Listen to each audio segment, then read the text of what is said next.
Hi, my name is Dane Kamenzine, and today I will be introducing the work that the Olympic Peninsula IDX team has done this spring. So we're going to be talking about a milled wood depot and the conversion facility that works with that, and we're going to call it the milled wood depot analysis.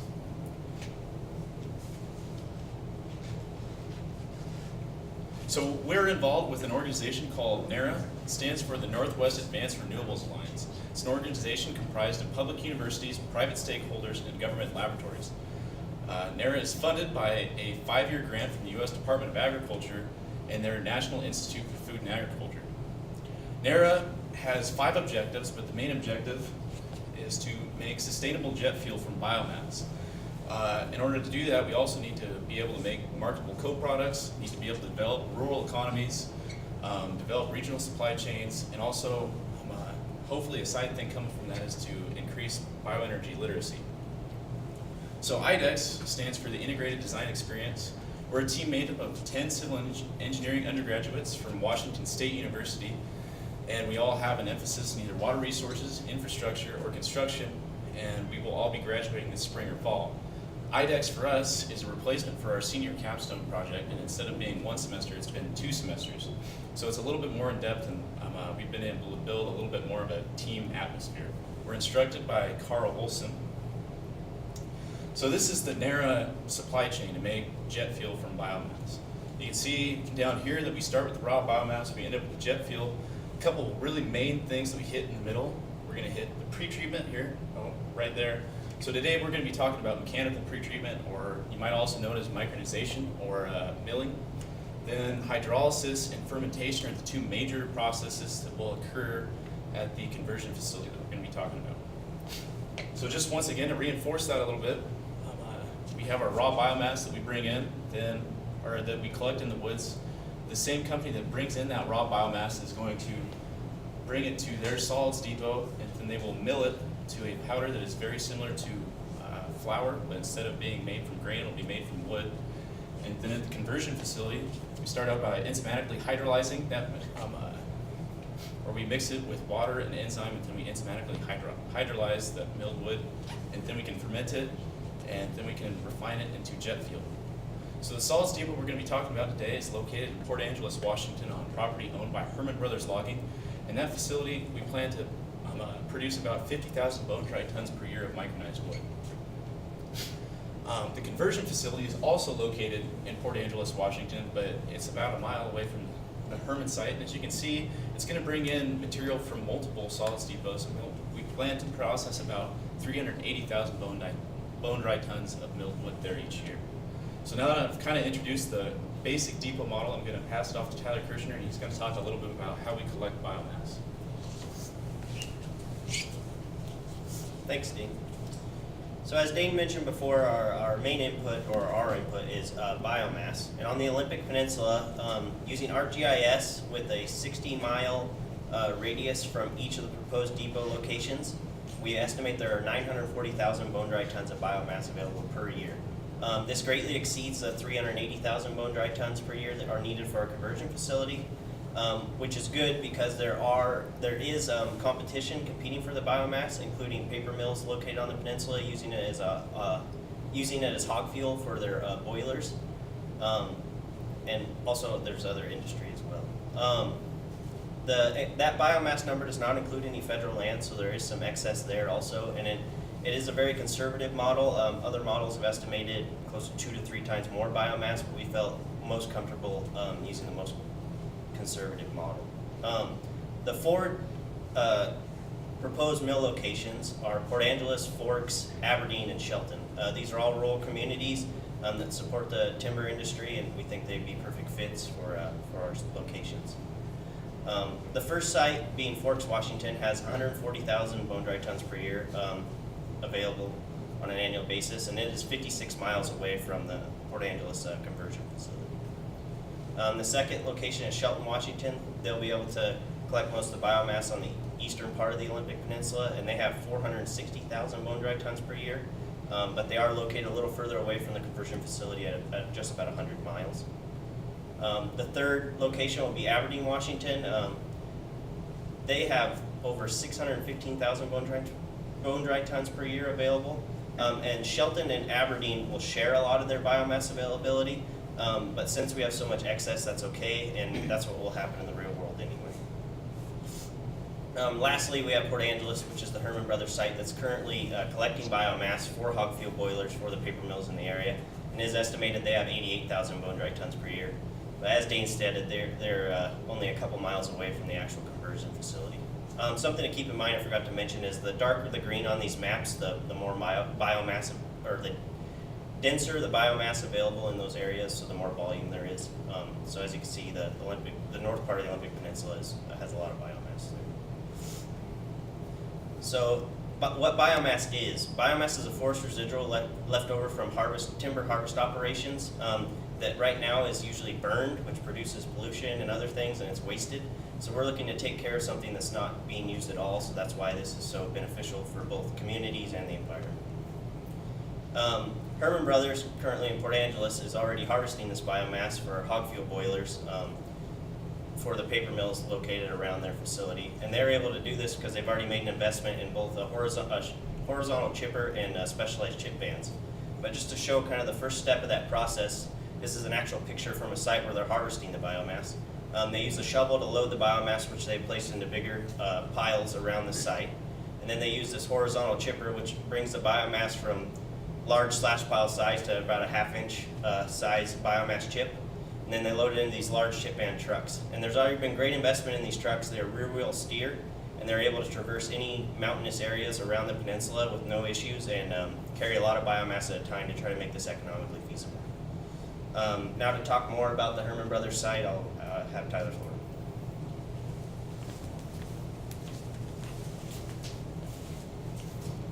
So as you can see from what Tyler just shared, Herman Brothers has showed considerable investment and innovation in the biomass fields.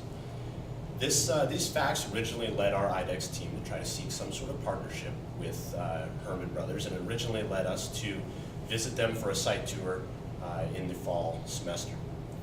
Once we were out there and actually got to meet the Herman Brothers team, in particular Bill Herman, one of the owners, they really gave us an infectious passion for this industry and led us to have a closer partnership throughout the rest of the spring semester. So when we originally pitched the idea to Bill of doing a full pilot plant design for a milled wood process in PA, he originally pitched the idea of utilizing a recent Herman Brothers purchase of a 4-acre parcel that sits adjacent to their existing facilities. Again, their existing facilities are really strategically located in the Port Angeles area, about a half mile from US 101. So he originally was able to give us some really cool drone photography, as you can see here to my right, and it kind of gave our team an idea of what was going on out in that potential siting location. But in order to do a more holistic design throughout the rest of the semester, we needed a little bit more detailed information. This led our milled woods team to load up in our trusty WSU vehicles and head out to the peninsula and do a full site survey. Once that survey was done and we had the information in hand, we were able to follow through the rest of our semester and come up with the site design that you can see here. Now, this relatively simplistic looking site design is actually really comprised of a myriad of design layers, if you will. Working our way up from the bottom, Victor, he took our site survey information, brought it into CAD software, and was able to make the existing conditions topography. Throughout the rest of the design process, Victor would shape our site and conduct the eventual grading plan. Now, he and Tyler Kirshner, who you've already seen, they worked together to design the site infrastructure required to mitigate stormwater, as well as bring in the required utilities for the pilot plant process. I myself designed the various components of the eventual pavement plan to get those trucks in and out of our site, as well as store the biomass. And then finally, Brent and Dane would work together to size the equipment required for this pilot plant milled wood process, and then design the structures required to house the said equipment. Now, hopefully you've gotten a little bit of an idea of the overview of our project, but I'm going to hand it over to Victor Slonga, and he's going to take you through each one of these design layers and kind of provide a summary of the design criteria that we eventually came up with for the site.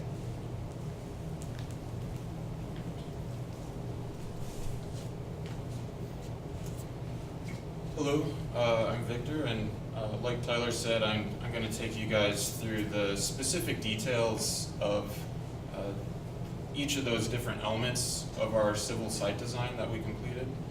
And as you can see here, the very first element that we have highlighted is the grading. The element that I specifically put the most of my effort into in design. Now, this layout here shows the general idea of the design grading for our site. It slopes downhill from down here, which is on the south side. It slopes, this side, which is the south side, it slopes downhill to the north side.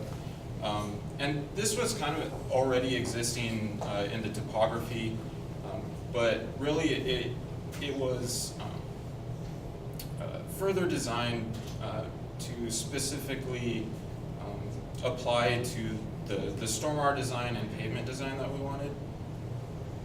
Also, as you can see, to incorporate our building pad, which is labeled there, and then over here on the north side, our stormwater pond. The stormwater incorporates into that grading because we want to direct the water through gravity feed to the ideal location, which in this case is our pond there on the north side of the site. We have here a diagram showing each of our 6 catch basins, 3 on each side, are grading crests in the middle of the site in order to allow water to flow to each of those catch basins, from which it enters our pond, and then from the pond it exits on the north end of the site into the current Herman Brothers stormwater infrastructure, where it proceeds to a state-of-the-art stormwater treatment facility. The next aspect of our design is pavement design. This is an aspect that Tyler Thornton spent a lot of time on, and what we have outlined here is the general flow of transportation that we envision for this site. Trucks entering there on the northeast side and then exiting on the northwest side. That'll be both trucks with incoming biomass as well as trucks that come to take the outgoing wood powder to the conversion facility. There on the east side, the very first icon that you see as trucks enter is going to be our wood silo there, where trucks can pick up the product and then exit on the west. Before they do, the next icon that they meet there on their way out are the scales. All incoming and outgoing trucks will be scaled. And then the last icon there is for the incoming trucks. That's where they dump the biomass. And then once they have that biomass dumped, it's congregated there in the center of the site, which will also be paved. However, this pavement will be a hot mix asphalt pavement, while the pavement outlined on the previous slide for truck traffic was actually a reinforced concrete pavement. Both pavements are designed to handle truck loading. However, the reinforced concrete just gives it the extra strength for the daily truck loading that it's going to see. And then lastly, the final aspect of our design were the structures and the equipment that go into our process. Really the whole reason why we're doing this design in the first place. So we'll start with some of the equipment in our wood milling process. The horizontal grinder is a piece of equipment that Tyler Kirshner mentioned earlier. It's really just the initial grind before it enters the actual milling. And then before it enters the milling process, our material does have to be dried to reduce moisture content. And for that, we use a large rotary drum dryer. Next is the hammer mill, which is the, you get that slide? Try again. There we go. Next is the hammer mill, which is the first phase of our dry milling process, the coarse milling, excuse me, which breaks down our entering wood biomass from about a 1/2 inch size down to really starting to get to the micronized size. The next mill, which further reduces our wood in size, is the air classifying mill, followed by the ball mill, which is our last milling process.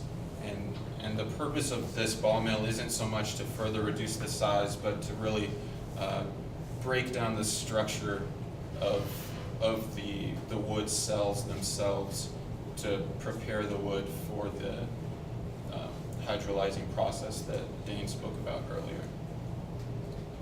And then our last piece of equipment is just going to be our storage silo. Our product is a wood powder, so it has to be stored in an enclosure, and then once it gets into the dry storage, then it can be transported in our trucks, which Dane is going to talk about a little bit later. All right, so once we have all that equipment, we need our structure to house it. This diagram here shows a general layout that could be used for all this equipment.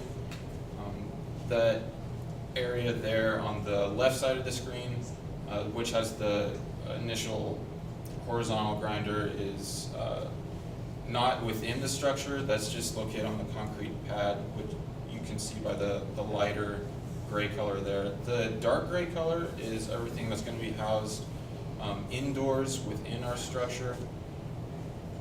Our structure is going to be just a prefab steel frame structure, just big enough to hold everything. And then a part of that structure is our foundation work, which initial designs have been completed for shallow foundations to hold all that loading. And now I've taken you through all of the design procedures that we've done. The next step is going to be transportation, which Dane is going to come up and tell you guys about. So as I had mentioned earlier, we have two facilities we're going to be working with, but we have that solid steep and that conversion facility. What I didn't talk about was how we move material in between these two facilities. So micronized wood is a really, really sensitive product. It's sensitive to rot. It's powdery, so you can't dump it anywhere. It would just go everywhere. You can't just leave it in a pile, or we would have huge material losses. So we handle it using methods that are associated with dry bulk handling. And similar materials that you would handle in a similar fashion are dry cement, grain flour, lime, and fly ash. So we move material in between the two facilities using what's called a dry bulk tanker. And so at the solids depot, we will load material in through the hatches that I have shown right here. And then once we get to the conversion facility, we're going to blow micronized wood through this pipe right here into silos at the conversion facility. So this is one of the potential major sticking points as far as this process, because we can only unload 9 tons per hour in very good conditions as far as I can tell. So we might need to be able to deliver or we would need to be able to deliver over 100 tons per hour to that conversion facility to have 24-hour operations. So it's a major sticking point, and there's some interesting considerations. At the solids depot, though, things are pretty simple. We just have this drive-through silo, so the truck will drive underneath the silo like pictured here, and then the chute would pop down into the hatch, and it would just dump straight in. There's no losses. It's gravity fed. It's very, very simple, and it's also very quick. We wouldn't need more than one silo to be able to facilitate Herman's operations. But at the conversion facility, we would need at least 3 units that are set up very similar to this, maybe more. So we would need a minimum of 16.5 silos to be able to facilitate, or I guess 17 silos to be able to facilitate hourly operations. So first we have the dry bulk tanker where the truck will pull up to the back of the tanker. Then we have this storage silo. and this is that's the end of the dry bulk conveying, or the pneumatic conveying, and then from here it's just mechanical conveying using the screw conveyor. And then we have a pug mill that we mix our micronized wood with water and enzyme and pH stabilizers. And then in order to make this work, we needed to put our hydrolysis units very, very close to our silos, because transportation of this micronized wood is such a challenging process that we decided that we needed to put the hydrolysis towers directly next to our storage silos. And so now that I've described how we get material from the solids deep with the conversion facility, I'm going to pass it off to Casey, and he's going to tell you a little bit more about the conversion facility.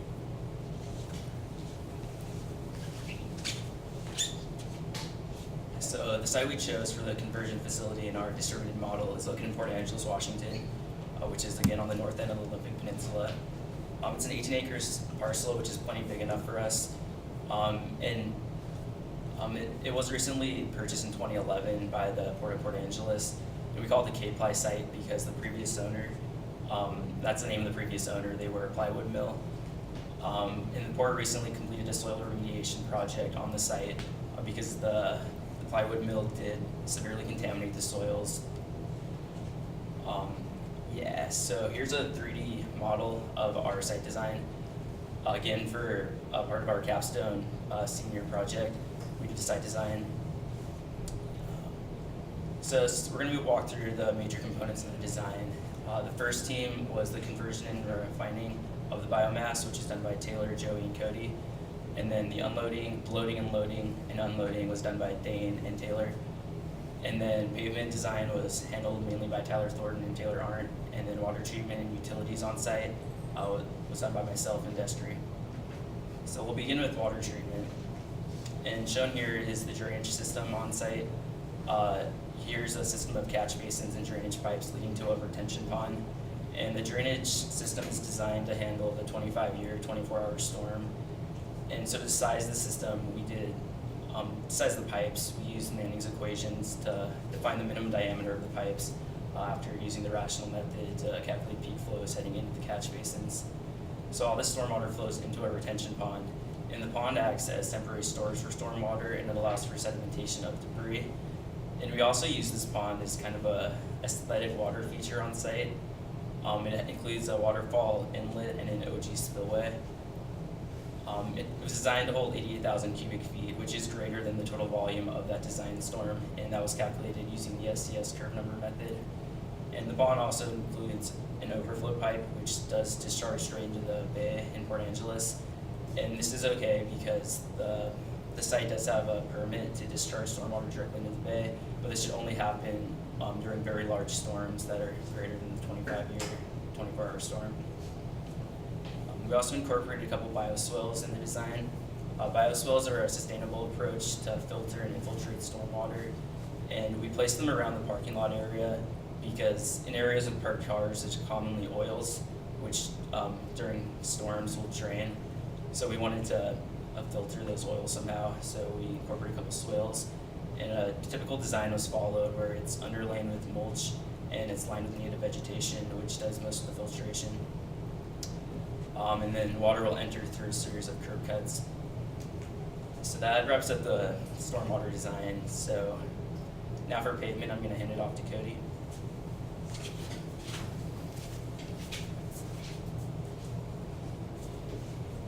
Thank you, Casey.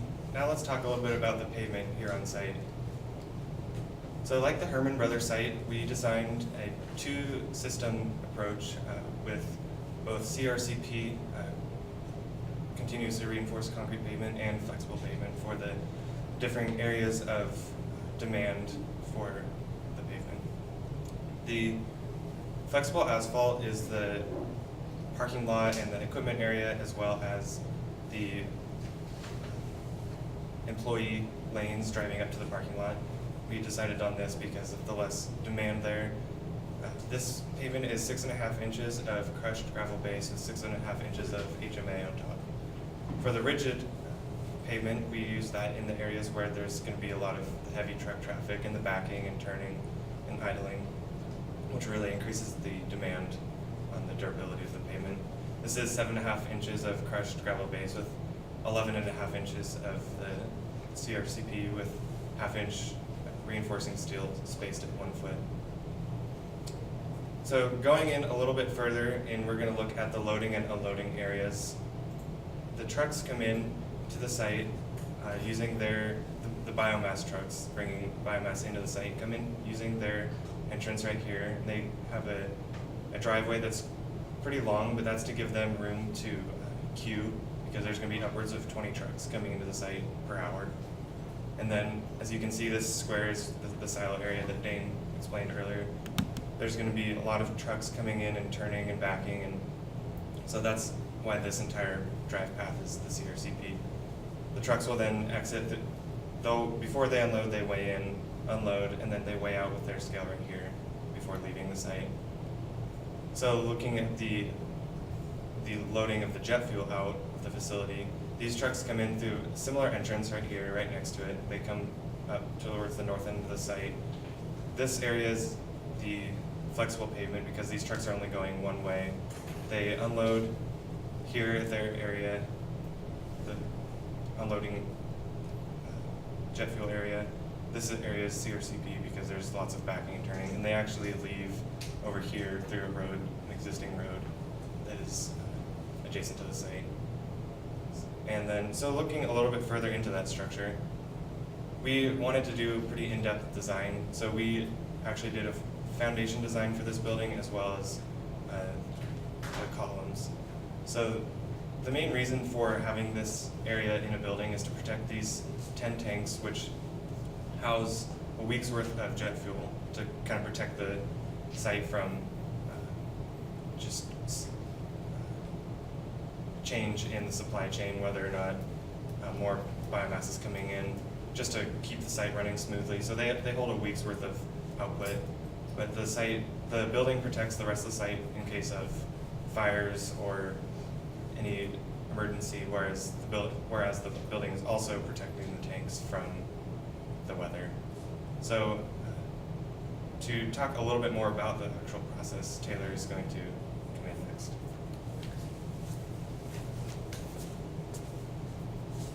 So once the biomass is brought on site and loaded in the loading or the unloading area that you saw here, it's going to move into conversion and refining. And just to give you a simplistic overview, you have the unloading area you see here, and it moves into fermentation, where it is then distilled and then processed in isobutanol and later jet fuel, which is then distributed out, as Cody just mentioned. So getting into a simplistic model of what's happening. So the biomass is unloaded and stored in the silos that Dan and Cody mentioned in the unloading area. And then they are then hydrolyzed and moved into fermentation, where with an industry partner, Gevo, the biomass is then fermented and turned into isobutanol using their patented GIFT process. The distilled biomass is then turned into paraffinic kerosene, where it is then outputted into jet fuel to be distributed. So this gives you a real basic overview of the pilot plant site. So in conclusion, research into the feasibility of a wood-to-wing process was explored. First, starting with Tyler Kirshner, demonstrating that there is indeed ample supply of a biomass in the Olympic Peninsula of this typically wasted material. Then moving into a milled wood depot, where they set the groundwork for a distributed model for the nth plant to supply the then biomass facility, which we then showed that there is the potential feasibility of a biomass facility on the Olympic Peninsula, where then biomass can be loaded, turned into isobutanol and jet fuel, and then outputted to be distributed into the aviation industry, taking wood ultimately to wing. So we just wanted to, in conclusion, we want to say special thanks to these industry partners and leaders, and of course our fearless leader, Carl Olson, for giving us an amazing opportunity at this process.